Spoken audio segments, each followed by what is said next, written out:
সে স্বাধীনতা সংগ্রামী না সংগ্রামী নয়? স্বাধীনতা সংগ্রামী। কিফায়েতুল্লাহ, আশফাকুল্লাহ, টিপু সুলতান, হায়দার আলী, নবাব সিরাজউদ্দৌলা, বড় বড় নামগুলো বলছি।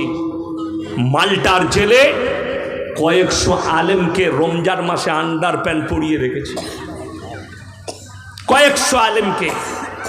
এই হিস্ট্রি যদি খুলে পড়েন আপনার চোখ দিয়ে পানি পড়বেন, পানি পড়বে। যেই ভারতবর্ষের জন্য মুসলমানদের কতটা রক্তক্ষয় হয়েছে, কেন? ইংরেজদের হাত থেকে স্বাধীন করার জন্য। আর আজকে বলছো আমাদের অধিকার নেই। আজকে আমরা মুসলমানরা, আমাদের মৌলবীরা কোনো কথা বললে এদের নামে এফআইআর হয়ে যায়, কিন্তু দিল্লির রাস্তায় দাঁড়িয়ে বলছে হিন্দুস্তান মে রহনা হোগা তো জয় শ্রীরাম कहना होगा।